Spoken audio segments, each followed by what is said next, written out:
there's a dynamic I wanted to ask you about giving and getting help that is really tender and hard. I think there's a lot of people in our community who are caregiving as now it's almost like it's part of their personality, like it's just so grown into their and then there's many of us who have to receive more help than we would prefer at all in any way. Of course. And so I just wondered if we could I'd love Catherine, if you don't mind starting us, like, how does it feel to get help? And like, what happens when you don't want it and you feel righteously pissed off about something? And how hard is it to get help in a regular day of a regular marriage? Right. I mean, super complicated. I, Jay does just about everything to help me in life, from buttoning my blouse just now to shaving my armpits to, Philip driving me everywhere I can't drive a car, pushing my wheelchair. I mean, Jay really, when I had a baby, pretty much Jay had to care for the baby, and I was there, but he was like Yeah. mommy, and that could produce a lot of feelings of just,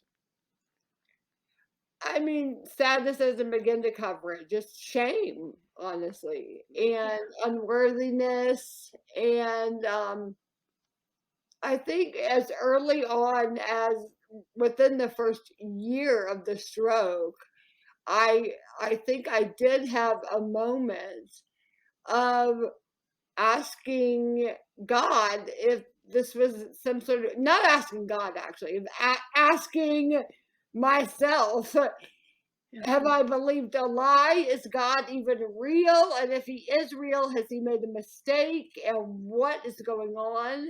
Yeah. And wouldn't it be easier if I just would have died? Jay could have remarried. James could have a healthy, quote unquote, mommy.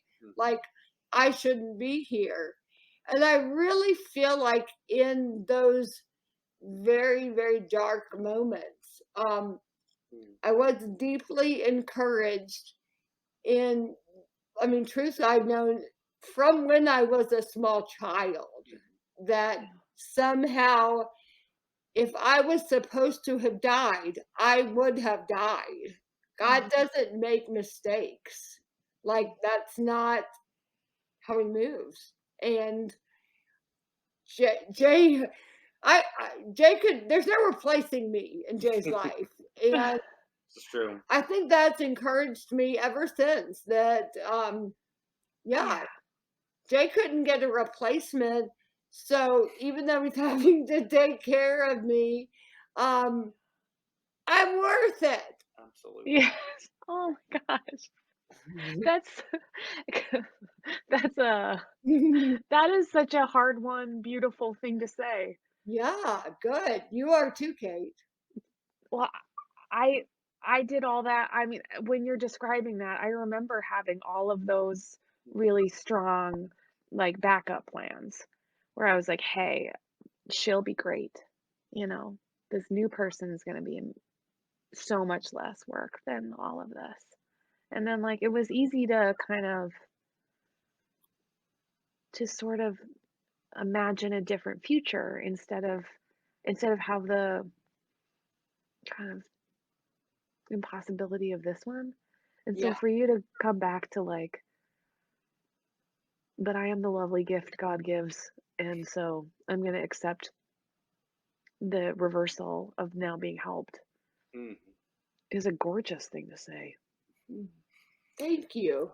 I think you've been able to say that to yourself because you've been able to say it to other people who are in that same Well, look Yeah. at boat. me. I'm like leaning to the screen to touch Kate and say, you too, you too. I'm not alone in that. Every person with a caregiver helping them do life is worthy of care, or else it would Mm, not be so. mm. So that's twisted logic to think you're not worthy because your body doesn't work correctly. That's silly. Oh, But Catherine, you're I so good. Sending Not you right. No, I'm not. It's just true. Like you're working a care. 100%. Mm.